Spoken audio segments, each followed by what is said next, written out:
रोहित की दीदी समीक्षा की शादी अर्पित से हुई थी। रोहित 20 साल का था, जो कि अपना पूरा दिन मोबाइल पर ही निकालता था। कभी पबजी खेलता तो कभी यूट्यूब चलाता। एक दिन अर्पित और समीक्षा की मम्मी पापा से मिलने आते हैं और देखते हैं कि रोहित मोबाइल से हटने को तैयार ही नहीं है। अरे रोहित, तुम्हारी तो आईआईटी की परीक्षा है ना? तुम तैयारी नहीं कर रहे हो परीक्षा की? वो सब तो मोबाइल पर ही हो जाएगा। ये देखिए, ये है गूगल। इससे जो भी पूछो वो सब बता देता है। तो आखिर कागज क्यों बर्बाद करूं?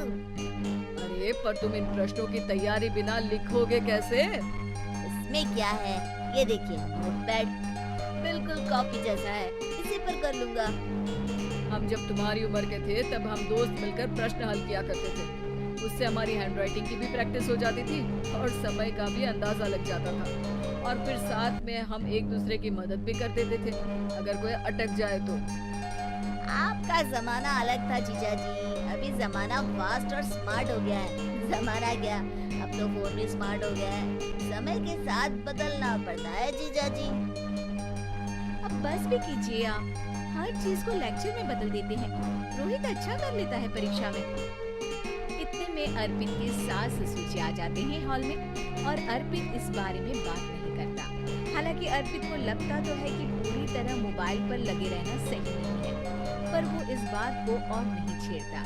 ऐसे ही 2 दिन निकल जाते हैं। समीक्षा, मुझे काम से फोन आया था, मुझे वापस काम पर लौटना पड़ेगा। पर हमें आए हुए तो 2 ही दिन हुए हैं। अभी चले गए तो माँ और पापा को अच्छा नहीं लगेगा ना। अच्छा ठीक है, तुम रुक जाओ, मैं काम खत्म करके फिर लौट आऊंगा। एक काम कीजिए ना, परसों रोहित भी परीक्षा के लिए निकलेगा, आप उसी के साथ निकल जाना। दोनों वैसे भी बात नहीं करते, साथ में जाएंगे तो हो सकता है आप लोग आपस में बातचीत भी करने लग जाओ। ठीक है, मैं काम को 2 दिन टाल सकता हूँ।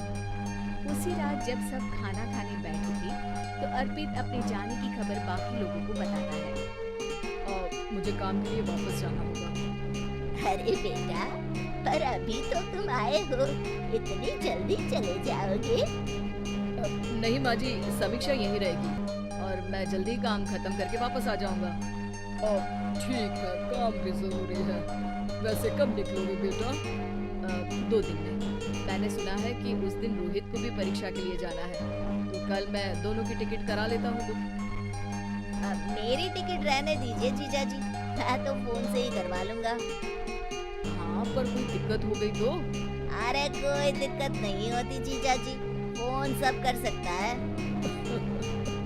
हमारे फोन के रिचार्ज से लेकर टीवी का रिचार्ज सब रोहित यही फोन से बैठे बैठे कर देता है।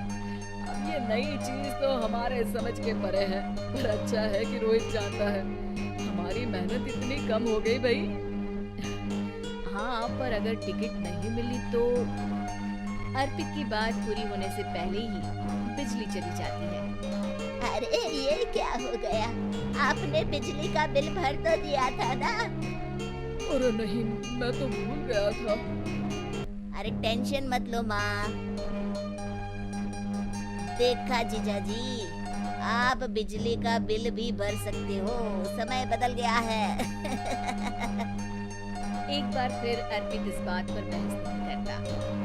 अगले दिन जाकर अपनी टिकट करवाता है और पैकिंग कर रहा होता है जब शाम को अचानक से रोहित के चिल्लाने की आवाज आती है। नहीं, प्लीज प्लीज हो जा, ऐसा मत कर यार, प्लीज हो जा। अरे क्या हो गया रोहित? दीदी, सर्वर हैंग हो गया, मेरी टिकट नहीं हो पाई दीदी। क्या मतलब टिकट नहीं हो पाई? इतने में वहाँ रोहित की मम्मी और पापा भी आ जाते हैं। अरे क्या हो गया? माँ, मेरा टिकट नहीं हो पाया, सर्वर डाउन हो गया। अरे पर तूने तो बोला था कि हो जाएगा। हो जाता है, पर अब क्या करूँ, ये क्या हो गया? अब कल की तो कोई बस भी नहीं है, ना ही अब टिकट मिलेगी ट्रेन की कल के लिए। मुझे तो कोई रास्ता नहीं दिख रहा। अब फिर लगता है मेरा ये साल बर्बाद हो जाएगा। घर पर एकदम से दुख का माहौल छा जाता है और सब रोहित को डांटते हैं, पर इतने में अर्पित वहाँ आ जाता है। आप सब रोहित को क्यों डांट रहे हैं? आपने ही तो उसे बढ़ावा दिया था ना। लेकिन इसकी लापरवाही के कारण इसकी परीक्षा छूट जाएगी। इसने तो हमसे कहा था कि टिकट हो जाएंगे। हे भगवान, अब क्या होगा? चिंता करने की कोई बात नहीं है। मैंने एक एक्स्ट्रा टिकट करवा ली थी। मैं समझता हूँ कि मोबाइल हमारा ही काम आसान करने के लिए है, पर उस पर ही पूरी तरह से निर्भर होना तो गलत बात है ना। रोहित टिकट को देखकर बहुत खुश हो जाता है और जोर से जाकर अपने जीजा जी के गले लग जाता है। सॉरी जीजा जी, मुझे आपकी बात ध्यान से सुननी चाहिए थी, पर थैंक यू सो मच। हाँ बेटा, तुमने तो इसका भविष्य बचा लिया। शिक्षा, दूसरों से मदद मांगना गलत नहीं, पर दूसरों पर निर्भर हो जाना गलत है।